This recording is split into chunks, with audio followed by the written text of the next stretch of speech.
ஆந்திரா மாநிலத்தில் வைசாக், அதாவது விசாகப்பட்டினம் அப்படின்ற பகுதியில் வந்து பார்த்திங்கன்னா ஒரு 5 வயது எல்கேஜி மாணவன் வந்து பார்த்திங்கன்னா ஆசிரியர் மிரட்டியதால் பேனிக் அட்டாக்ல வந்து பார்த்திங்கன்னா உயிரிழந்துட்டான். சரிங்களா? நான் இப்போ வந்து எதுக்காக அந்த வீடியோ பதிவிடுறேன் அப்படின்னு கேட்டிங்கன்னா, அதாவது அரசு பள்ளிகளாக இருந்தாலும் சரி, தனியார் பள்ளிகளாக இருந்தாலும் சரி, அதாவது ஹார்ட் அட்டாக் ஏற்பட்டாலோ அல்லது ஒரு தொண்டையில் போய் ஒரு ஆப்ஜெக்ட்ஸ் ஏதாவது ஒரு பொருள் மாட்டி மூச்சுத்திணறல் சோக்கிங் ஆகி வந்து உயிரிழப்பு ஏற்பட்டாலோ அதுக்கு வந்து பார்த்திங்கன்னா முதலுதவி செய்ய அங்கே இருக்கின்ற ஆசிரியர்களுக்கு போதிய ட்ரைனிங் கொடுக்கல.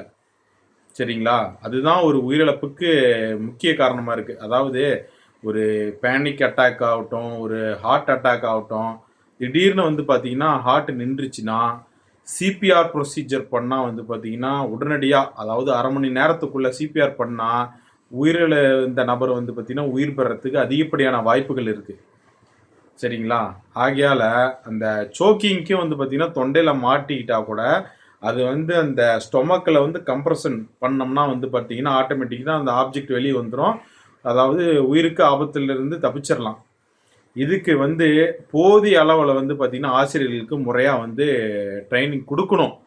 எந்த பள்ளிகளாக இருந்தாலும் சரி, எந்த ஒரு கல்லூரிகளாக இருந்தாலும் சரி, அங்கே பணிபுரியும் அந்த கல்லூரி பள்ளிகளில் பணிபுரியும் அத்துணை ஆசிரியர்களுக்கும் பிரின்சிபல் ஆகட்டும் எல்லாத்துக்குமே வந்து பார்த்திங்கன்னா அவசர உதவிக்கு உண்டான ஒரு முதலுதவியை வந்து பார்த்திங்கன்னா அவங்களுக்கு கற்றுக் கொடுக்கணும்.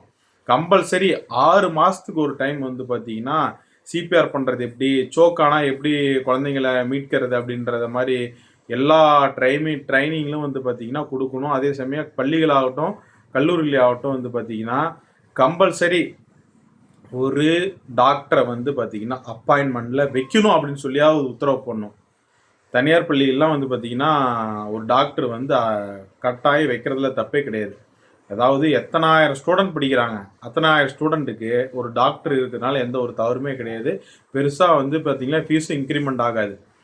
அதே சமயம் அந்த பள்ளியோ கல்லூரியோ இருக்கின்ற ஆசிரியர்களுக்கு முதலுதவி கொடுக்கறதுக்கு, சிபிஆர் பண்ணுறதுக்கு, சோக்கானால் எப்படி ரிமூவ் பண்ணுறது அப்படின்ற ஒரு முதலுதவிக்கான ஒரு பயிற்சியும் கொடுக்கணும் அப்படின்னு சொல்லி இந்த வீடியோவில் தெரிவிச்சுக்கிறேன். தயவு செய்து இந்த வீடியோவை பார்த்துக்கிட்டு இருந்தீங்கன்னா, அதாவது இனி வரும் காலங்களிலாவது எந்த ஒரு பள்ளியோ கல்லூரி மாணவர்களோ வந்து ஹார்ட் அட்டாக்காலேயோ சோக்கர்னாலேயோ உயிரிழக்கக்கூடாது. ஏன்னு கேட்டிங்கன்னா இப்போ வந்து இந்த கொரோனா டைமுக்கு அப்புறம் நிறையா இளைஞர்களுக்கு ஹார்ட் அட்டாக் பிரச்சனை வந்துக்கிட்டு இருக்கு. சடனாக நல்லா இருப்பாங்க, சடனாக அப்படியே ஹார்ட் அட்டாக் அப்படியே உயிர் போயிடுது. அதாவது அப்படி உயிர் போகிற பட்சத்தில் இதயம் நிற்கிற சமயத்தில் அவங்களுக்கு வந்து இதயத்தை திரும்ப செஸ்ட் கம்ப்ரஷன் மூலிமா வந்து பார்த்திங்கன்னா உயிர் பிக்க முடியும். சரிங்களா? உயிர்த்தெழுத முடியும். அதாவது திரும்ப அந்த ஹார்ட்டை பம்ப் பண்ணி இயல்பு நிலைக்கு கொண்டாட முடியும். சரிங்களா? ஒரு முதலுதவியாக இருக்கும், உயிர்காக்கும் சிகிச்சைன்னு சொல்லலாம். அதனால் தயவு செய்து இனி வரும் காலங்களில் கல்லூரிகள் பள்ளிகளில் வந்து பார்த்திங்கன்னா மாணவர்களோ, பள்ளி மாணவர்களோ, கல்லூரி மாணவர்களோ உயிரிழக்கக்கூடாது அப்படின்னு சொல்லி தான் நான் வீடியோ பதிவு செய்கிறேன். தயவு செய்து இந்த வீடியோ வந்து எல்லாத்துக்கும் தெரிகிற மாதிரி ஷேர் பண்ணுங்கள். மெயினாக கவர்மெண்ட்டுக்கு போணுச்சுன்னா தான் இதை வந்து அமல்மன்படுத்துவாங்க. சரிங்களா? இது வரைக்கும் எந்த ஒரு பள்ளிகள்லையும் இது அறிவிக்கவே இல்லை. தயவுசெய்து இதை வந்து அறிமுகப்படுத்தி ஆகணும். முதலுதவி கொடுக்கணும், ஒரு டாக்டர் அமல்மெண்ட் பண்ணி ஆகணும். மீண்டும் அடுத்த வீடியோவில் சந்திப்போம். நன்றி, வணக்கம்.